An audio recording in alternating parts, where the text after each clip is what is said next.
ایک دن کی بات ہے، ایک جادوئی بادشاہت کے دور میں بہت دور ایک نیک دل شہزادی رہتی تھی جس کا نام الیگزینڈرا تھا۔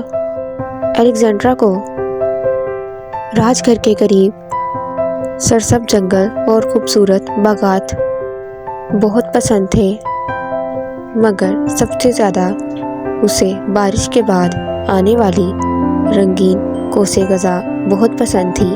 ایک دن جب شہزادی الیگزینڈرا گھر کے باغات میں سیر کر رہی تھی تو اس نے دیکھا کہ آسمان کی رنگینیاں گہری ہو گئی ہیں اور کہیں دور گرج برس رہی ہیں، تو وہ فوراً قلعے کی طرف واپس گئی۔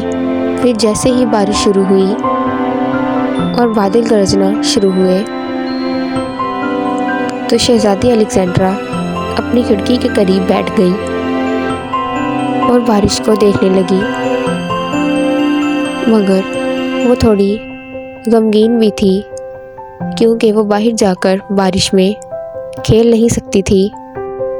مگر پھر اس نے اپنی دادی کے الفاظ یاد کیے کہ ہر طوفان کے بعد ایک کوسے قزح آتی ہے جو بہت پیاری ہوتی ہے۔ ان کا مطلب یہ تھا کہ سب سے زیادہ تاریک موقعوں کے بعد بھی ایک خوبصورتی اور امید جیسی وہ کرن ہوتی ہے۔ ان سب الفاظ کو یاد کرنے کے بعد شہزادی الیگزینڈرا نے بارش کے رکنے تک کا انتظار کیا، اور ایسا ہی ہوا۔ جب طوفان آخر کار گزر گیا، ایک شاندار کوسے قزح آسمان میں پھیل گئی جس کی رنگینیاں بادشاہت پر خوبصورتی کی طرح چھائی ہوئی تھی۔ شہزادی یہ منظر دیکھ کر بہت خوش تھی۔ شہزادی جب اسے دیکھ رہی تھی تو اس کے دل میں یہ خیال آیا کہ کیوں نہ یہ کوسے قزح جہاں پر جا کر رکتی ہے وہاں تک کا سفر کیا جائے۔ وہ اپنے اس خیال کو حقیقت میں بدلنا چاہتی تھی۔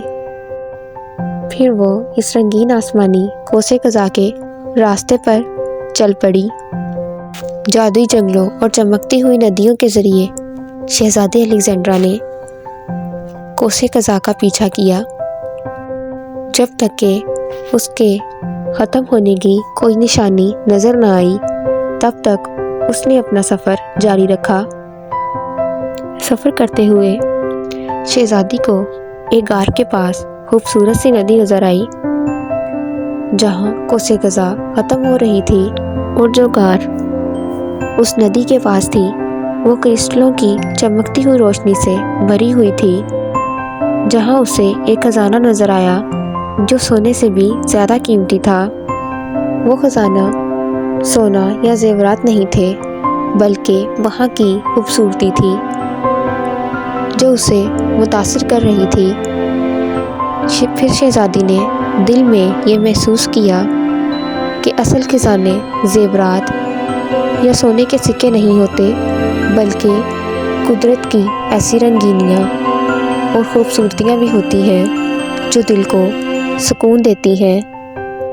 پھر شہزادی نے آسمان کی طرف دیکھا اور کہا کہ میں اس کوسے قزح کا سفر کبھی نہیں بھولوں گی، کیونکہ اس سفر نے مجھے مسکراہٹ، خوشی اور دلی سکون دیا ہے، کیونکہ یہ قدرت کا ایک نایاب تحفہ ہے جس کو وہ اپنے ذہن اور دل سے کبھی جدا نہیں کرے گی۔